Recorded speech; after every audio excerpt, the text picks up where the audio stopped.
10ஆம் வகுப்பு பொதுத் தேர்வு முடிவுகள் வெளியிடப்பட்டன. மயிலாடுதுறை மாவட்டத்தில் 12,149 மாணவ மாணவிகள் தேர்வு எழுதினர். இதில் மாணவர்கள் 91.60, மாணவிகள் 96.17% தேர்ச்சி பெற்றுள்ளனர். மயிலாடுதுறை மாவட்டத்தில் மொத்தம் 93.90% மாணவ மாணவிகள் தேர்ச்சி பெற்றுள்ள நிலையில் கடந்த ஆண்டை விட 3% தேர்ச்சி சதவீதம் அதிகரித்துள்ளது. இதேபோல் மாநில அளவில் 23ஆம் இடத்தை மயிலாடுதுறை மாவட்டம் பிடித்துள்ளது.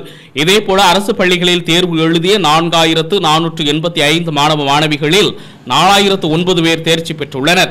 மயிலாடுதுறை மாவட்டத்தில் 77 அரசு பள்ளிகளில் 18 பள்ளிகள் 100% தேர்ச்சி அடைந்துள்ளன. இந்நிலையில் மயிலாடுதுறை அடுத்த நீடூர் அரசு பெண்கள் மேல்நிலைப் பள்ளியில் 10ஆம் வகுப்பு பொதுத் தேர்வு எழுதிய தர்ஷினி என்ற மாணவி 492 மதிப்பெண்கள் பெற்று அரசு பள்ளி அளவில் முதலிடம் எடுத்துள்ளார். இவரது தந்தை ஜோதிராமன் என்பவர் தினக்கூலி அடிப்படையில் டைல்ஸ் போடும் வேலை செய்து வருகிறார். இன்று முதலிடம் பிடித்த மாணவிக்கு ஆசிரியர்கள் மற்றும் பெற்றோர்கள் வாழ்த்து தெரிவித்த நிலையில் கல்வி கற்பித்த ஆசிரியர் கட்டி அணைத்து கண்ணீர் மிளிர வாழ்த்து கூறிய காட்சி நிகழ்ச்சியை ஏற்படுத்தியது. அரசு பள்ளிகள் படித்தாலும் தனக்கு உறுதுணையாக இருந்த பெற்றோர்கள் மற்றும் ஆசிரியர்களுக்கு நன்றி தெரிவித்துக் கொள்வதாக மாணவி தர்ஷினி தெரிவித்தார்.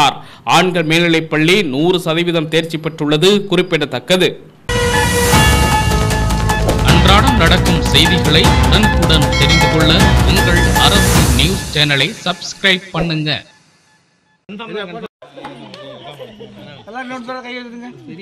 கை தட்டுங்க எல்லாரும்.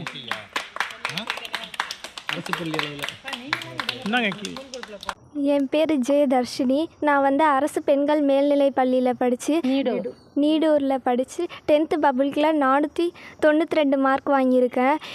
எங்கள் அம்மா அப்பா என்னை கஷ்டப்பட்டு படிக்க வச்சுருக்காங்க. நான் கவர்மெண்ட் ஸ்கூலில் படித்தாலும் நல்ல மார்க் எடுத்திருக்கேன் என்னோடய கடின உழைப்பால்.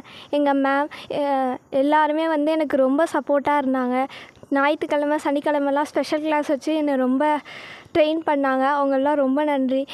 அதே மாதிரி எல்லாருமே கவர்மெண்ட் ஸ்கூலில் படித்தாலும் அவங்க உழைப்பை போட்டால் கண்டிப்பாக மார்க் வாங்கலாம்.